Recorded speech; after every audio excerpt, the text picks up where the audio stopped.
Iya kan aku yang sedang sakit.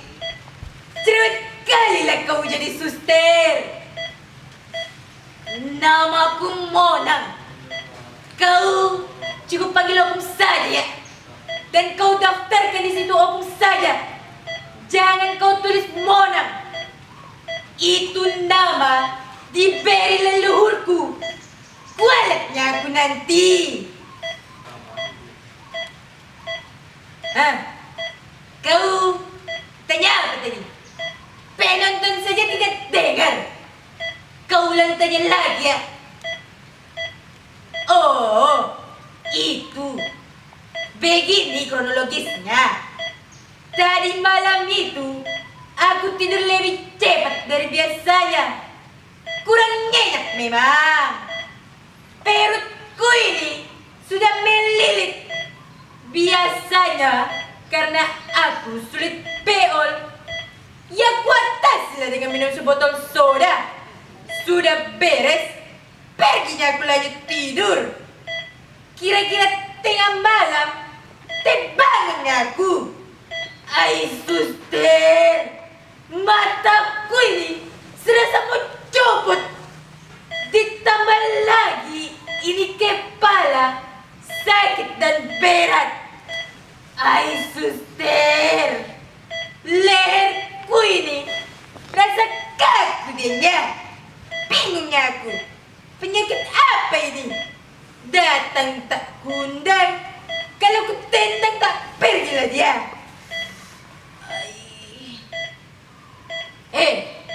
Suster, asal kau tahu, umurku ini sudah 67 tahun.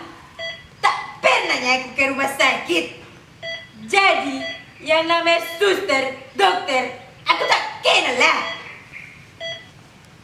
Kau tahu suster, sejak umurku 50 tahun, aku pensiun cepat dari pekerjaanku sebagai PNS. Tiap hari itu aku berkeliling naik sepeda. Jangan kau tanyalah seberapa jauhnya ya. Pokoknya dari pagi buta sampai sore buta pula. Kau hitunglah jaraknya ya. Aku mana sempat lah.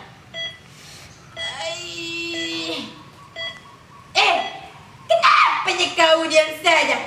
Cepatlah tolong aku ini.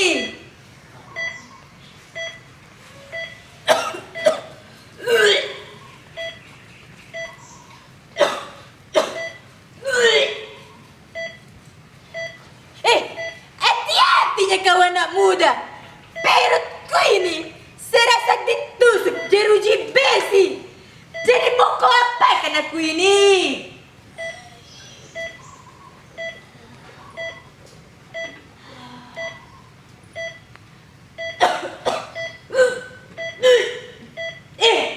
Cepat-cepat kau ambilkan itu ember. Mau muntahnya aku ini.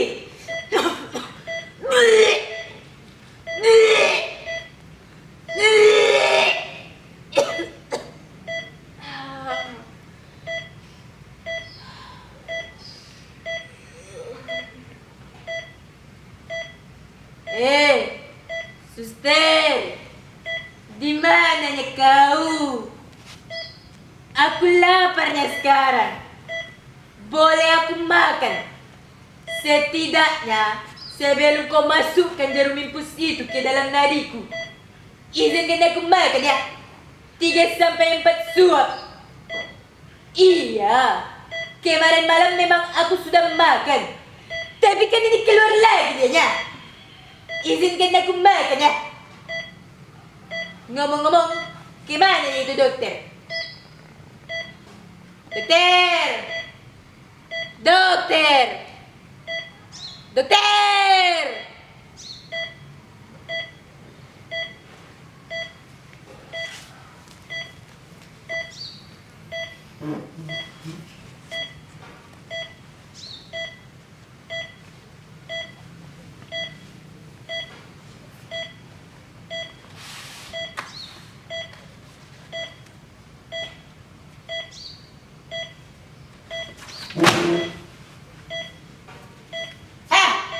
Jabatanku di sini memang sebagai perawat, tapi aku punya hak atas UGD ini. Mana mungkin orang seperti kau bisa bayar UGD ini?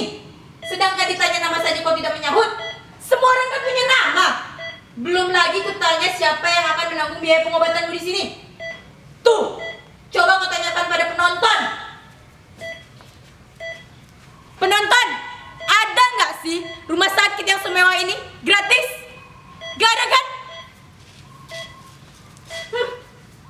Tuh, penonton saja jawab enggak ada. Nah kau, dengan badan penuh luka, tiba-tiba masuk ke dalam UGD ini. Memangnya ini UGD mbahmu?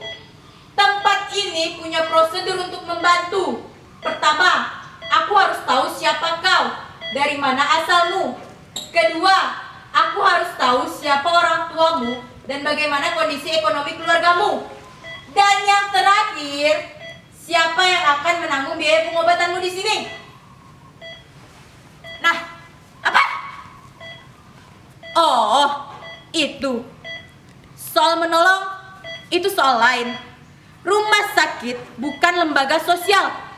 Itu tertera jelas di dalam akte pendiriannya sebagai lembaga bisnis. Ya siapa bilang nggak boleh ambil untung dari orang sakit? Selagi kita tidak mendoakan dia sakit, kan tetap halal. Ya siapa suruh kau sakit? Perawatan, gedung, dan seluruh perawatan medis di sini juga butuh biaya dong. Nah, sekarang kutanya sekali lagi padamu, siapa yang akan menanggung biaya pengobatanmu di sini? Kalau kulihat-lihat, kepalamu ini penyok-penyok. Ini dibutuhkan tindakan MRI, magnetic resonance imaging. Kepalamu ini akan dimasukkan ke terowongan sempit dengan resonansi suara yang tinggi. Belum lagi kakimu itu patah.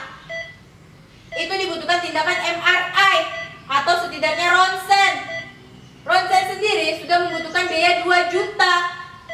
Jadi untuk kepala kakimu saja itu membutuhkan biaya 7 juta loh. Gak sanggup kan? Belum lagi lututmu itu.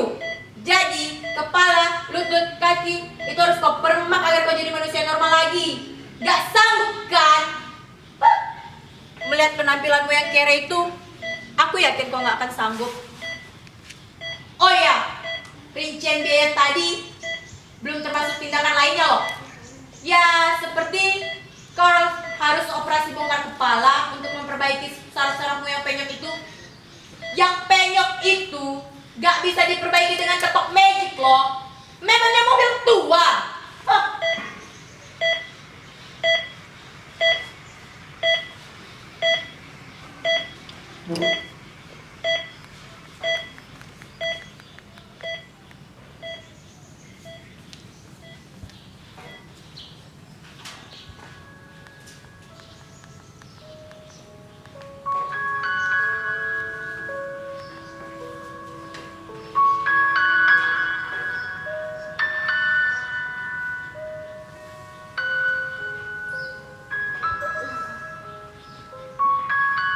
Dokter, kepala saya kenapa jadi begini, dokter? Suster tadi bilang kepala saya penyok-penyok. Apa iya sih? Saya hanya gelandangan yang iseng cari makan di pinggiran rel kereta. Mungkin karena perut saya lapar, saya tidak dengar klakson dari masinis. Bahkan saat kecelakaan itu terjadi, saya tidak merasakan apapun, dokter. Sebagai orang kecil, saya tidak mengerti kenapa kereta terus melaju meski sudah menabrak kere seperti saya. Saudara tahu, kereta itu sudah menjadi musuh bagi orang kecil ketika namanya sudah menjadi komuter lain dan MRT.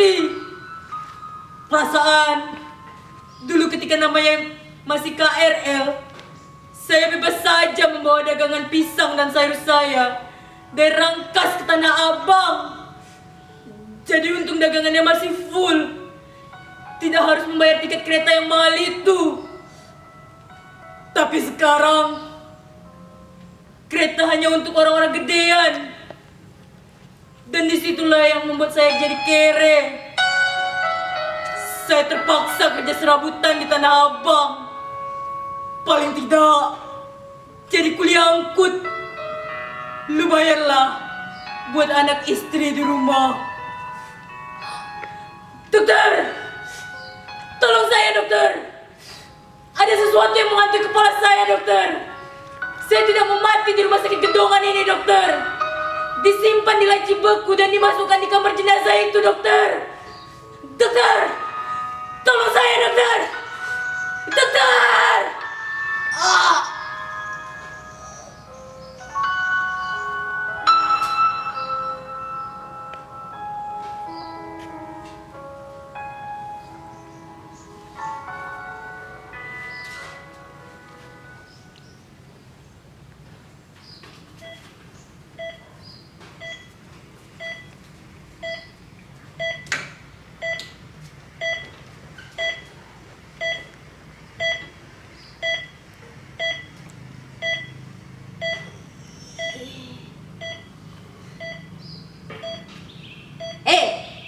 Buyung, kau dengar ada keributan tadi di sini?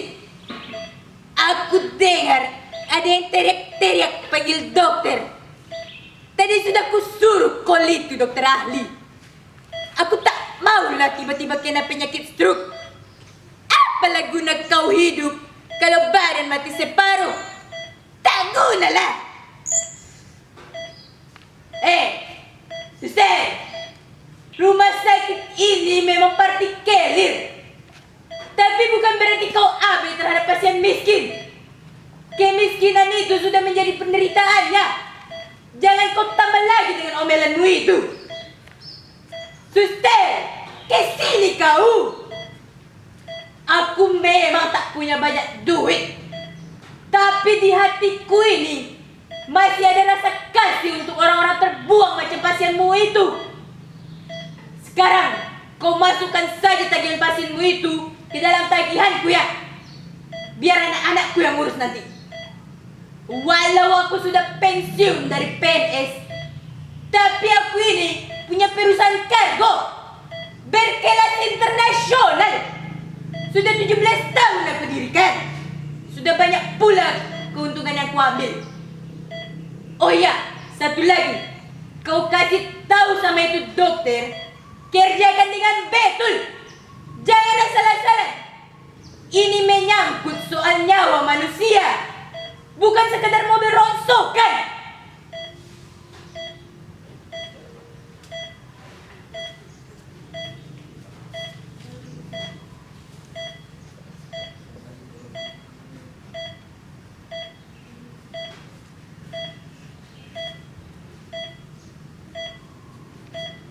Permisi, apa benar ini dengan Opung Monang?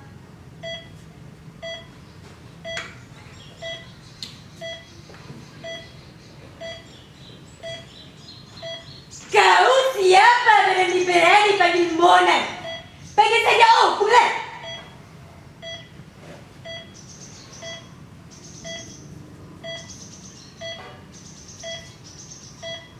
Baik Opung.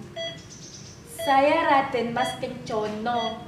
Saya direktur di rumah sakit ini. Saya kesini mau bilang terima kasih kepada Opung karena sudah mau menanggung biaya pengobatan pasien kami. Cuman masalahnya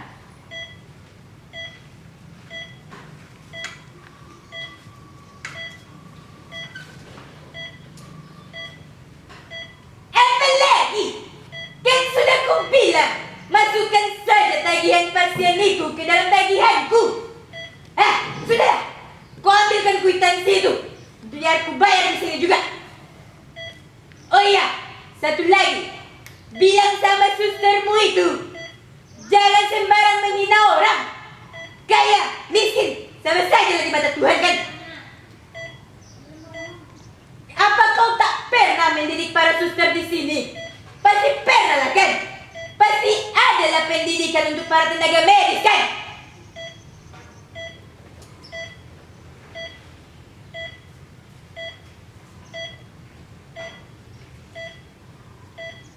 Tapi masalahnya bukan itu, Opung.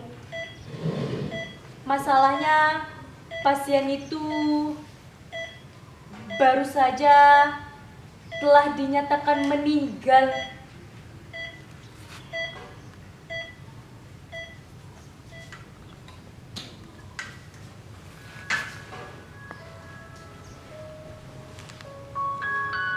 Apa?